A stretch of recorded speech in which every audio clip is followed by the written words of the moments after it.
இந்த வீடியோவில் நம்ம என்ன பார்க்க போறோம்னா, மே மாதம் 2026 விருச்சிக ராசிக்காரர்களுக்கு எத்தகைய ஒரு பலாபலன்கள் நிறைந்த ஒரு மாதமாக சயின்டிஃபிக் வேதிக் அஸ்ட்ராலஜி முறையில் எதையும் மிகைப்படுத்தாமல் உள்ளது உள்ளவாறு ஒரு கிரகம் ஒரு இடத்துல இருக்கும் பொழுது அந்த ராசிக்கு எந்த மாதிரி ஒரு தாக்கத்தை கொடுக்க போகிறார், அது ஆண்டு கிரகமாகிய குரு சனி ராகு எதுவாக இருந்தாலும் சரி, மாதம் பயிற்சி பெறக்கூடிய சுக்கிரன் சூரியன் செவ்வாய் புதன் போன்ற கிரகமாக இருந்தாலும் எது மாதிரி தாக்கத்தை மே மாதம் 2026 விருச்சிக ராசிக்காரர்களுக்கு கொடுக்கிறாருங்கிறது சயின்டிபிக் வேதிக் அஸ்ட்ராலஜி முறையில் மிகைப்படுத்தாமல் பரிகாரங்கள் அது மாதிரி மூட நம்பிக்கைகளில் போகாமல் உள்ளது உள்ளவாறு கர்மா எப்படி செயல்படுகிறது, எது மாதிரி விஷயம் காத்திருக்குது, எது மாதிரி அமைப்புகள் நமக்கு தென்படுகிறதுங்கிறது துல்லியமாக நம்ம டீட்டெயிலாக நம்ம விருச்சிக ராசி 2026 மே மாதம் எப்படி இருக்குன்னு பார்க்க போறோம்.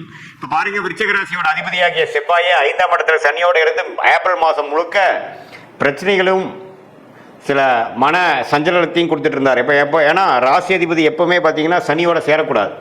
ராசி அதிபதியாகிய செவ்வாய் ஏப்ரல் மாதம் முழுவதும் பார்த்தீங்கன்னா சனியோட சேர்ந்து மன விரக்திகளும் மன சஞ்சலங்களையும் கொடுத்து கொண்டிருந்த அமைப்பு ஏப்ரல் மாதம் இருந்தது. மே மாதம் வரும்பொழுது அந்த செவ்வாய் பார்த்தீங்கன்னா மே 2வது வாரம் 3வது வாரத்துக்கு அப்புறம் சனி இருந்து விலகி வலு பெறுகிறார், ஆட்சி பலம் பெறுகிறார். இங்க மேஷத்துல செவ்வாய் ஆட்சி பலம் பெறும் பொழுது ராசி அதிபதி ஸ்ட்ராங் ஆகுது. அதனால தினம் வரும் மைண்டு ஸ்ட்ராங்காகவும் சில கிளாரிட்டி கிடைக்கும். அது மூலமாக பிரச்சனைகளிலிருந்து மீண்டு தெளிவு பெறக்கூடிய அமைப்பு மே மாதம் செகண்ட் வீக் அப்புறம் 3rd and 4th வீக்கில் நம்ம விருச்சிக ராசிக்காரர்களுக்கு எதிர்பார்க்கலாம். அதே நேரத்தில் சுக்கிரன் புதன் 6ல் மறைந்து சில பிரச்சனைகளிலும் சில வம்பு வழக்குகள் கடன் பிரச்சனைகள் பணம் போக்குவரத்தில் சரியில்லாத அமைப்பெல்லாம் கொடுத்துட்டு இருந்த விருச்சிக ராசிக்காரர்களுக்கு 7ஆம் இடத்துல சுக்கிரன் புதன் ராசியை பார்ப்பது அருமை. ஸோ மாணவர்கள் படிக்கிறவங்க கணக்கு வழக்கில் இருக்கிறவங்களுக்குலாம் நல்ல பெனிஃபிட்ஸ் இருக்குது. மீடியா துறையில் இருக்கிறவங்களுக்கு எல்லாத்துக்குமே ஒரு ரெகக்னிஷன் கிடைக்கக்கூடிய அமைப்புகள் கண்டிப்பாக உண்டு. ஒரு நல்ல மாற்றத்தை கொடுக்கக்கூடிய அமைப்பு ஏப்ரல் மாதத்திலிருந்து மே மாதம் வரும்பொழுது விருச்சிக ராசிக்காரர்களுக்கு நல்ல ஒரு அமைப்பு இருக்குது. ஏன்னா ஜூன் மாதத்துக்கு அப்புறம் பார்த்தீங்கன்னா குரு உச்சம் பெற்று ராசியை பார்க்கும் பொழுது அஷ்டமத்தில் இருக்கிற குரு வெளியில் வரும்பொழுது பாக்கியஸ்தானத்துக்கு வரும்பொழுது நல்ல ஒரு மாற்றத்தை கொடுக்கக்கூடிய அமைப்பு இருக்குது. அதுக்கு வேணுங்கிற ஃபவுண்டேஷனான சில அடிப்படையான சில மாற்றங்களை, வாழ்க்கை அமைப்புகளை மாற்றங்களும் சில துவக்கங்களையும் பிளாட்ஃபார்மையும் கிரியேட் பண்ணக்கூடிய ஒரு அற்புதமான செகண்ட் ஹாஃப் ஆஃப் மே மாதம் இருக்குது. அந்த நேரத்தை நல்லா நீங்கள் உபயோகப்படுத்திக் கொள்ள வேண்டும் விருச்சிக ராசிக்காரர்களாகிய நீங்கள். ஸோ மற்றபடி பாருங்கள், சூரியன் 6ஆம் இடத்துல இருந்து உச்சம் பெற்று ஒன்றும் பெரிய பிரயோஜனம் இல்லாமல் இருக்கிறது. இப்போ 7ஆம் இடத்துக்கு வருவது நல்லது. ஸோ இது எல்லாமே நல்ல ஒரு அமைப்பு. குருவும் பாருங்கள் ஜூன் மாதம் மாறுறாரு. அதுக்கு வேணுங்கிறதுக்கு முன்னாடியே ஒரு 2 வாரத்துக்கு முன்னாடியே அதோட எஃபெக்ட் உங்களுக்கு தெரிய அமைச்சிடும். ஸோ விருச்சிக ராசிக்காரர்களுக்கு இந்த மே 2026 ஒரு நல்ல ஒரு கேம் சேஞ்சிங்காக கடந்த ஒரு 6 மாதமாகவே கைக்கு வந்தது வாய்க்கு வரவில்லைங்கிற மாதிரி ஒரு இழுபறியாக அமைந்து கொண்டிருந்த சில தொழில் முயற்சிகள், படிப்பு விஷயங்கள், வேலை விஷயங்கள், கல்யாண விஷயங்கள், குடுக்கல் வாங்கல் விஷயங்கள், இது எல்லாமே ஒரு மாதிரியான இழுபறியாக இருந்த விஷயங்கள்லாம் கொஞ்சம் வேகமாக நடந்து மனம் மகிழ்ச்சி அடையக்கூடிய ஒரு தருணமாக குரு சுக்கிரன் புதன் ராசி அதிபதியாகிய செவ்வாய் எல்லாமே ஒரு நல்ல தாக்கத்தை கொடுக்கிறார்கள். அதுவும் ஜூன் மாதத்துக்கு அப்புறம் ஒன்றுமே மனம் சஞ்சலமிலிருந்து வெளியில் வந்து ஓரளவுக்கு உற்சாகத்தோடு வாழக்கூடிய அமைப்பு இருக்கிறனால இந்த மே மாதம் ஒரு நல்ல ஒரு துவக்கத்தை கொடுக்குங்கிறத நீங்கள் தெரிஞ்சுக்கணும். இது எல்லா வயதினரும் மாணவர்களாக இருந்தாலும் சரி, இல்லத்தரசிகளாக இருந்தாலும் சரி, நடுத்தர வயதினராக இருந்தாலும் சரி, இளம் வயதினராக இருந்தாலும் சரி, சீனியர் சிட்டிசன்ஸாக இருந்தாலும் அவங்களோட வாழ்க்கைக்கு தகுந்த அமைப்புகளில் வேலை, தொழில், ஹெல்த் முயற்சிகள், பண விஷயங்கள், வாழ்வாதாரங்கள் அதில் எல்லாத்துலேயுமே ஒரு நல்ல மாற்றத்தை கொடுக்கக்கூடிய அமைப்பாக 2026 மே மாதம் விருச்சிக ராசிக்காரர்களுக்கு இவ்வளோ நாள் கஷ்டப்பட்டதில் சில விஷயங்கள் நடந்ததுரா சாமிங்கிற மாதிரி ஒரு பெருமூச்சு அடையக்கூடிய அமைப்புகள் இருக்குது. சில புதிய தொடர்புகள் வரும், சில கான்டாக்ட்ஸ் மூலமாக சில பெனிஃபிட்ஸ் வரக்கூடிய அமைப்புகள்லாம் இருக்குது. காதல் திருமணம் எதிர்பார்க்குறவங்களுக்கு நல்ல காதல் கூடுற அமைப்பு, பெற்றோர்களின் சம்மதம் கிடைக்கக்கூடிய அமைப்பு.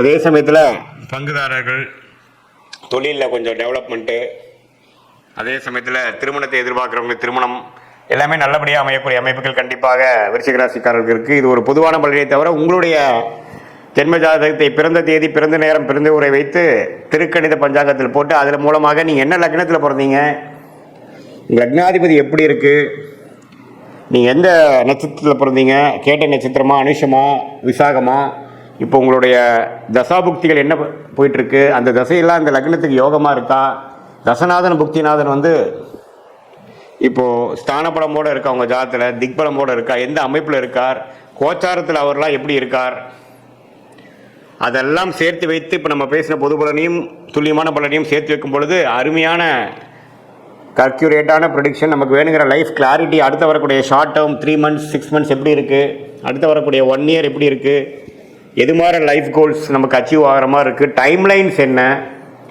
எந்த நேரத்தில் எது நடந்தால் நல்லது, எப்படி நடக்கிற மாதிரி இருக்குது, திருமண விஷயங்கள், வேலை மாற்றங்கள், ப்ரொமோஷன், கடன் அடைதல், ஃபினான்ஷியல் க்ளோரி, இது எல்லாம் நம்ம வாழ்க்கையில் எப்போ நடக்கக்கூடிய அமைப்புகள் இருக்குது. எல்லா வயதினருக்கும் அவங்களுக்கு வேணுங்கிற வாழ்க்கையில் இருக்கக்கூடிய தேடுதல் வந்து எந்த நேரத்தில் செஞ்சுக்கிறது நல்லது. ஏன்னா நேரங்கிற ஒரு டைமென்ஷனில் தான் நம்ம எல்லாரும் வாழ்ந்து கொண்டு இருக்கிறோம். அந்த நேரத்தை குறிக்கக்கூடியவர் தான் தசா புக்தி அந்தரம் சூக்ஷமம்.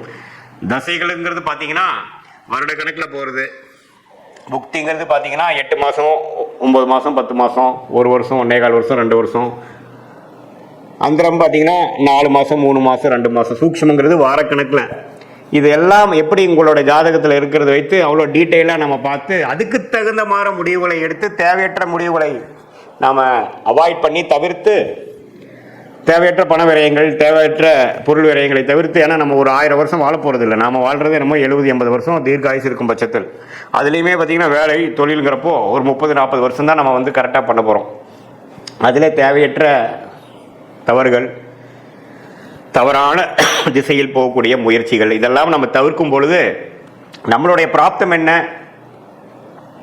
நம்மளுடைய தோஷங்கள் என்ன, என்ன கிரகங்கள் நமக்கு யோகமாக இருக்குது, எந்த நேரத்தில் எந்த மாதிரி விஷயங்கள் போனால் நமக்கு சீக்கிரமாக நடக்கும், குறைந்த எஃபோர்ட்டில் நல்ல லாபங்கள் வரும், அது மாதிரி விஷயங்கள்லாம் தெரிந்து அதுக்கு தகுந்த மாதிரி ஃப்ரஸ்ட்ரேஷன் ஆகாமல், ரெஸ்ட்ரெஸ் ஆகாமல், பொறுமையாக இருந்து வாழ்க்கையில் அந்தந்த வேறு நேரத்தில் அந்தந்த விஷயத்தை செய்து சாதித்து வாழ்க்கையில் நம்மளுடைய குறிக்கோள்களை அடைந்து கரெக்டான சாய்ஸஸ் எடுத்து தவறான சாய்ஸில் போய் வாழ்க்கையை முடக்கி கொள்ளாமல் சயின்டிஃபிக் வேதிக் அஸ்ட்ராலஜி முறையில் நம்ம தெய்வாம்சம் பொருந்திய ஞானிகள் இந்திய வேத ஜோதிட அடிப்படையிலான தெய்வாம்சம் பொருந்திய இந்த சாஸ்திரத்தை அருளியிருக்காங்க நம்ம ஞானிகள். அதை வந்து தவறான முறையில் பரிகாரங்கள் அது மாதிரிலாம் போகாமல் ஒரு கிரகம் எப்படி இருந்தால் எப்படி இருக்கும், எது மாதிரி கர்மாவை கொடுக்குது, எந்த நேரத்தில் எது செஞ்சால் நல்லது அப்படிங்கிறத நம்ம பாஸ்ட் லைஃப் எப்படி இருந்ததுங்கிறதையும் வைத்து பார்த்து செக் பண்ணிவிட்டு ப்ரெசென்ட் எப்படி இருக்கிறது பார்த்து அப்புறம் அதை வச்சு future long term and short term எடுக்கிற முடிவுகளை சரியான முடிவாக எடுக்கும் பொழுது வாழ்க்கையில் எளிதில் வெற்றி பெற முடியும் என்று சொல்ல விரும்புகிறேன்.